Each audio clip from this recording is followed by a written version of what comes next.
Halo semua, balik lagi nih di channel Hanya Sesaat. Semoga kalian semua sehat selalu ya. Oke, di kesempatan kali ini saya akan mereview film yang membahas biografi seorang tokoh sejarah yang terkenal dengan kekejamannya. Bangsawan asal Hongaria ini sangat terkenal dengan sepak terjangnya di dunia perpsikopatan. Ia membunuh lebih dari 600 gadis perawan hanya untuk diambil darahnya dan kemudian ia gunakan untuk mandi. Why? Daripada penasaran, kita mulai filmnya. Tapi sebelum itu, jangan lupa toel dulu.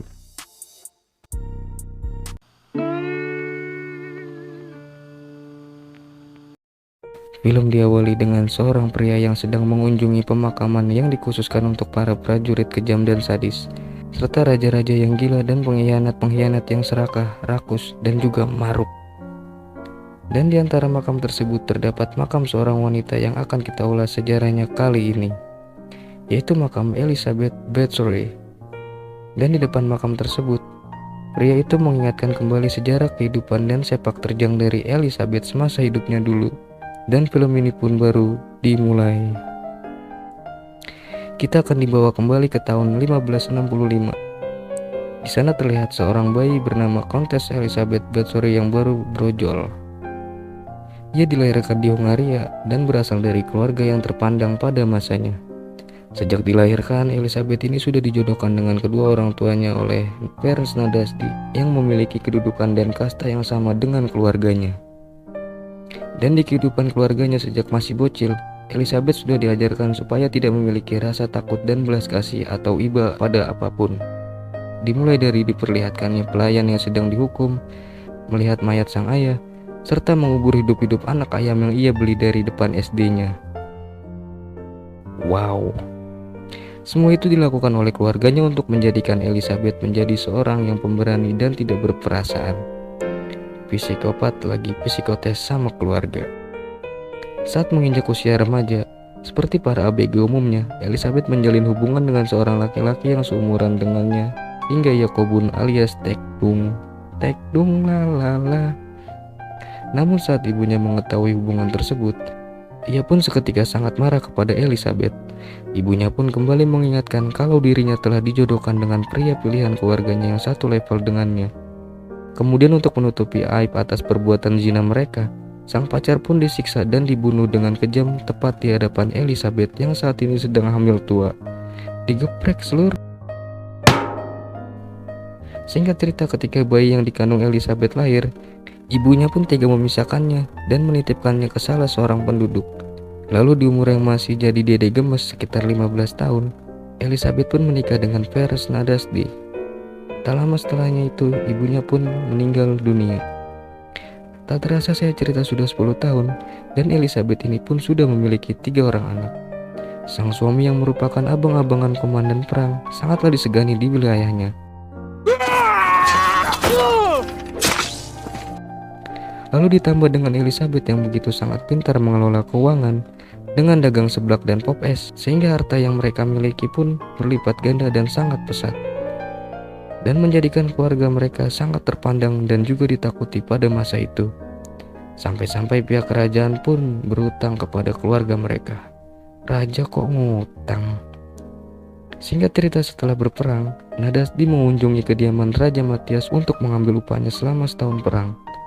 Namun karena efek PPKM, sang raja yang saat ini tidak memiliki cukup uang untuk membayar gajinya, meminta sedikit waktu kepada Nadasdy. Akan tetapi Nadasdy yang tidak peduli dengan alasan sang raja, sehingga si raja pun mau gak mau memberikan cawan suci berlapis emas milik kerajaan kepada Nadasdy untuk membayar semua hutang dan gajinya itu. Karena sudah jadi Bang Toib yang jarang pulang, kepulangan Nadasdy pun begitu sangat disambut sukacita oleh ketiga anaknya serta Elizabeth yang sawahnya sudah lama kering. Maksudnya baru panen dia. Akan tetapi kebahagiaan tersebut tidak bertahan lama, karena sepulangnya ia dari perang, Nadasdy jatuh sakit hingga meninggal dunia.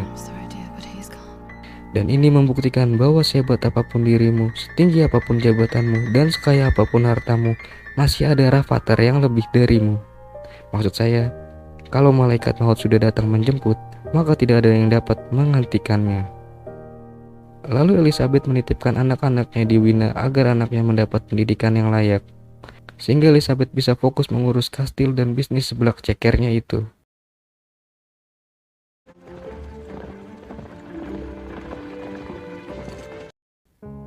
Singkat cerita, Elizabeth pun pergi ke kediaman Raja Matthias untuk menagih upah sang suami yang belum dibayarkan.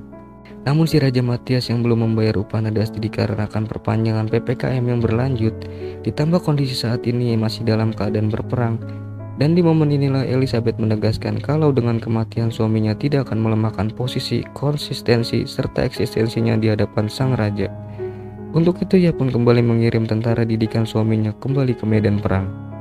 Dan ia juga berkata kalau bisnis seblak cekernya dan popesnya sudah memiliki banyak cabang dan tersebar di berbagai kota. Wow, mantap. Sehingga si raja yang awalnya nampak sedikit meremehkan Elizabeth, setelah mendengar ketegasan dan perkembangan bisnisnya, seketika ia menjadi segan. Sehingga Elizabeth pun berhasil menunjukkan konsistensinya di hadapan sang raja. Di suatu acara makan malam di kediaman bibinya, terlihat Elizabeth nampak disinggung oleh seorang pendeta yang menanyakan tentang banyaknya harta kekayaan yang dimiliki oleh Elizabeth. Sampai-sampai raja saja banyak berutang kepadanya. Elizabeth berkata kalau dirinya memiliki hak untuk tidak berbagi rahasia seblak cekernya dengan para pendeta mengenai pengelolaannya. Waduh. Mendengar hal itu membuat pendeta pun seketika diam. Ne pose pas de questions si tu connais déjà la réponse. Setelah makan malam, Elizabeth didatangi oleh sepupu jauhnya yang bernama Georgie, yang juga merupakan salah seorang bangsawan. Kemudian Georgie menyatakan niatnya untuk menikahi Elizabeth yang bertujuan untuk menyatukan kekuatan mereka masing-masing. Tahu aja si Abah mentang-mentang Elizabeth janda kaya. Namun Elizabeth menolak lamaran tersebut dengan alasan saat ini masih fokus terhadap peperangan dengan kerajaan Turki. Dan Elizabeth pun berkata kalau kasta si Georgie ini masih di bawah Elizabeth. Dengan kata lain, si Georgie ini tidaklah pantas untuk Elizabeth. Waduh. Mendengar hal itu, Georgie pun segera pamit dengan menyimpan sakit yang tidak berdarah di dalam hatinya. Kemudian bibinya pun mengajak Elizabeth ke acara pesta dansa. Di saat itu, tanpa sengaja ia bertemu dengan seorang berondong muda nan tampan. Elizabeth yang penasaran dengan pria tersebut bertanya kepada bibinya. Si bibi pun berkata kalau pemuda itu bernama Ispan, putra dari Georgie, sepupu yang tadi ia tolak. Kemudian bibinya pun mengenalkan mereka berdua. Setelah berbincang-bincang sejenak, Ispan pun mengajak Elizabeth untuk berdansa. Dan di momen inilah muncul benih-benih cinta antara Elizabeth dan si berondong itu. Meski perbedaan umur mereka terlampau jauh.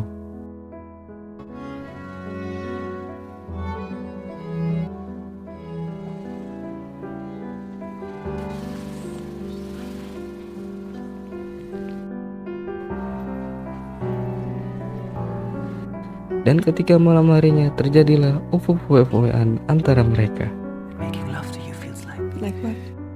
Keesokan harinya mereka harus berpisah. Elizabeth pun pamit kepada Ispan.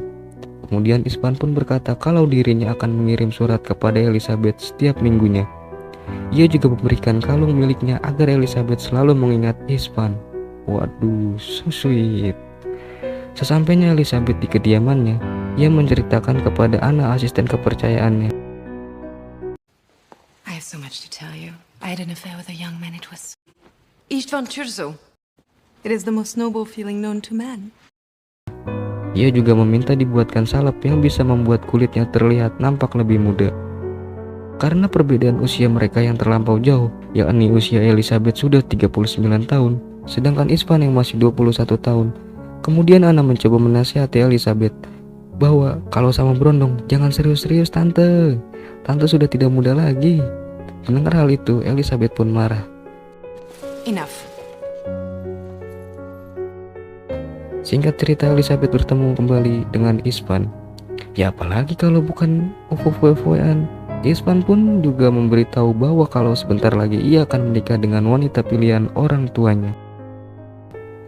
Akan tetapi karena sedang sakne, Elizabeth pun tidak peduli dengan hal tersebut. Sampai-sampai ketika Ispan tidur, ia menggunting rambut Ispan untuk mengobati rasa saknenya. Waduh. Keesokan harinya ketika di gereja, Elizabeth bertemu dengan seorang gadis kecil yang memuji gaunnya. Gadis itu bernama Paula. Dan singkat cerita, Elizabeth pun pergi ke suatu acara untuk bertemu dengan Ispan. Ketika sedang menunggu, tiba-tiba ia didatangi oleh seorang pria bernama Dominic Kuzakena. Dan ia mencoba merayu Elizabeth. Namun Elizabeth tidak menghiraukan Dominic. Lalu kemudian datanglah Ispan. Di sana ia berkata bahwa ia akan kabur dari rumah dan akan tinggal bersama Elizabeth. To your castle. I would like to stay with you. Singkat cerita, setelah beberapa hari, Ispan pun tidak kunjung datang. Lalu Elizabeth menulis surat untuk Ispan. Please, dear Ishvan, I have waited and you have given me no. Di sisi lain, ternyata Ispan sedang diasingkan oleh Georgie, ayahnya sendiri. Ayahnya pun berkata bahwa tidak mungkin seonggok kamu bisa dapetin Elizabeth. Ayah aja kemarin ditolak, nak. Darah bangsawan kita masih di bawah Elizabeth, nak. Kita tidak pantas dengannya. Elizabeth itu pun punya banyak berondong, nak. Sudahlah, lupakan saja. I do love her, father. Love is a myth to keep them. Dan ayahnya pun akan segera mengirimkannya ke Denmark untuk dinikahkan dengan wanita yang selevel dengannya. Have a good journey. Karena stres memikirkan Ispan, Elizabeth pun JJS dengan berkuda bersama Dominic. Ketika di jalan, Dominic bercerita bahwa ia pernah melihat Ispan dengan gadis muda. Karena mendengar hal itu, Elizabeth pun tiba-tiba marah dan mencambuk wanita tua yang ia temui di jalan. Keras. Singkat cerita, Elizabeth pun galau setelah melihat surat dari Ispan yang telah menikah. Sampai-sampai ia memasukkan rambut Ispan ke dalam kulitnya. Di sini kita melihat bahwa sekeras dan sekejam apapun seseorang akan kalah jika dihadapkan dengan yang namanya cinta. Makna untuk cinta. Forget about him. I beg you. Pada malam harinya ia didatangi oleh Dominic yang mencoba menghiburnya. Lalu Dominic memberi buku tentang penyiksaan pada Elizabeth. Dan disinilah jiwa-jiwa kekejaman Elizabeth muncul kembali.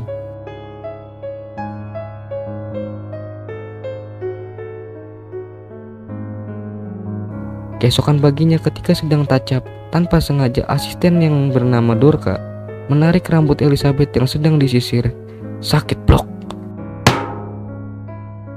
Lalu Elizabeth memukul Dorka sampai-sampai darahnya mengenai muka si Elizabeth. Seketika itu ia merasa kalau darah seorang gadis bisa membuatnya terlihat lebih muda. Dan disinilah kekejamannya dimulai. Setiap hari Dorka si asistennya pun disuruh mendonorkan darahnya untuk ia oleskan ke wajahnya. Anjay, skincare ala Elizabeth memang the best. Karena pujian dari Dominic dan asistennya yang mengatakan bahwa Elizabeth terlihat lebih cantik dari sebelumnya, maka Elizabeth pun membunuh Dorka, asisten yang setiap hari mendonorkan darahnya itu. Gila bener ini orang. Singkat cerita, ia pun terus dipengaruhi oleh Dominic, sehingga Elizabeth semakin haus akan darah para gadis perawan. Bahkan dalam sebulan ia bisa membunuh 10 gadis untuk diambil darahnya, sehingga ia membunuh para asisten yang baru bekerja di sana. Dan pendeta gereja pun mulai curiga dengan banyaknya kematian para asisten Elizabeth. Namun karena sedari dulu uang itu adalah segalanya, maka si pendeta pun diminta untuk tutup mulut agar berita ini tidak sampai ke penduduk sekitar. God, is it wrong to want to stay beautiful? We shall stop bringing the girls to the church. Mendengar hal ini, Anna si asisten kepercayaannya kembali mengingatkan kepada Elizabeth bahwa hal yang dilakukannya ini tidak akan membuatnya lebih muda, tapi justru akan membuahkan dosa besar dan hal ini juga akan menghancurkan hidupnya. Akan tetapi bukannya tobat, justru Elizabeth melakukan hal yang lebih ekstrim lagi. Ia membuat mesin khusus untuk memudahkannya mengambil darah dari korban-korbannya tersebut.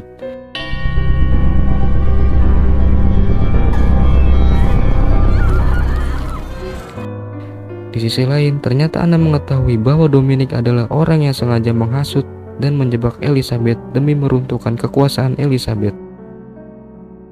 Dan tak terasa sudah banyak gadis yang Elizabeth bunuh, sampai-sampai pelayannya tidak sanggup menguburkan mayat-mayat yang dibunuh Elizabeth. Sehingga ia hanya membuang mayat-mayatnya di sembarang tempat di hutan sekitar kastilnya itu. Sampai-sampai para warga pun mulai curiga karena banyak gadis yang meninggal. Many girls are gone. Singkat cerita, karena kecurigaan warga, akhirnya warga menyuruh pendeta gereja untuk melaporkannya kepada Raja Matias. Namun belum sempat melapor, si pendeta itu pun juga dibunuh Elizabeth. Edan, Elizabeth, gendeng. Perhaps what I'm doing is wrong. Elizabeth juga selalu menuliskan nama-nama korban yang telah ia bunuh di buku harian miliknya.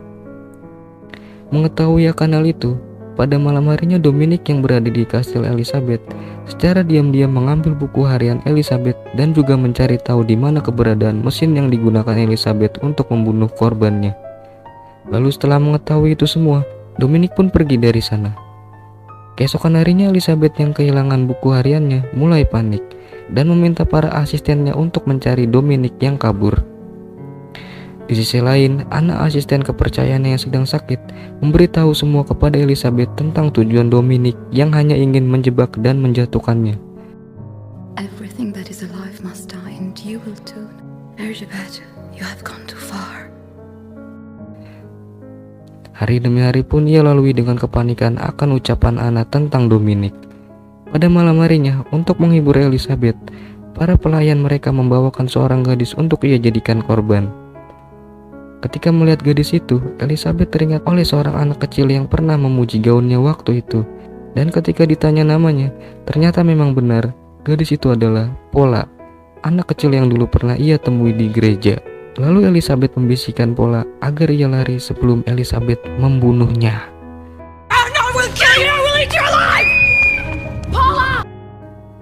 Kemudian saat Paula melarikan diri, ketika di hutan dekat kastil, ia bertemu dengan Dominic. Dan seketika Dominic membunuh Paula agar terlihat bahwa Elizabeth yang membunuhnya. Atas kejadian ini, akhirnya salah seorang warga pun pergi menemui raja untuk memberikan laporan tentang kekejaman Elizabeth. Pria tua itu juga meminta persetujuan si raja untuk menyelidiki kasus ini secara langsung di kediaman Elizabeth. Dan apabila Elizabeth terbukti bersalah, maka hutang-hutang kerajaan akan lunas serta harta yang dimiliki Elizabeth akan jatuh ke kerajaan. Mendengar hal itu, akhirnya si raja pun setuju. Iyalah, duit. Di sisi lain, ternyata Dominic memang bersetongkol untuk menjatuhkan Elizabeth. Terlihat ketika ia bertemu dengan Georgie dan memberitahu bahwa sebentar lagi Elizabeth akan hancur. Mendengar hal itu, Ispan pun pergi menemui Elizabeth untuk mencari tahu kebenarannya. Sesampainya Ispan di sana, ia pun disambut hangat oleh Elizabeth. Di sana Ispan mengatakan bahwa ia selalu mengirim surat kepada Elizabeth, akan tetapi tidak ada balasan dari Elizabeth. Mungkin Elizabeth gak punya pulsa. Dan karena sudah sakne, Elizabeth pun masa bodoh akan hal tersebut. Setelah berufuf-foe-foean, si Ispan pun diam-diam pergi mencari mesin pembunuh yang dibuat Elizabeth. That Sergeant Charm usually eat you alive. Master, you do not want to see this. Setelah menemukannya, ia pun terkejut dan tak menyangka bahwa Elizabeth, seorang tante-tante yang ia cintai, melakukan hal kejam nan gendeng. Singkat cerita, pihak kerajaan mulai menyelidiki kasus ini dan mereka berhasil mengungkap semua kejahatan dan kekejaman Elizabeth. Lalu atas kegeloannya yang membunuh lebih dari 600 gadis, akhirnya Elizabeth dan para asistennya ditangkap. As for that creature, decapitation. Karena Elizabeth seorang bangsawan, akhirnya raja memutuskan untuk mengurungnya di sebuah menara seumur hidup. Dan untuk para asistennya yang hanya rakyat biasa, maka sang raja pun membunuh mereka semua. Lalu harta yang dimiliki Elizabeth jatuh kepada pihak kerajaan dan sepupunya, Georgie. Singkat cerita, ketika malam hari Elizabeth pun memutuskan untuk bertobat. Sudah terlambat tante, nasi sudah menjadi lontong. Setelah itu ia pun bunuh diri. Di akhir film kita melihat para warga yang membencinya mengubur mayat Elizabeth secara tidak layak. Dan kita juga mengetahui bahwa orang yang pertama di awal film itu ternyata adalah Ispan yang sedang mengunjungi makam Elizabeth. Dan film pun mamat. Pesan moral yang bisa kita ambil dari film ini adalah semua yang hidup pasti akan mati, yang muda akan menua. Tak peduli apapun yang telah ia lakukan, karena hal itu memang sudah kodratnya. Anak asisten Elizabeth. Kalau kalian suka dengan konten ini, silakan subrek, like, dan juga komen. Terima kasih.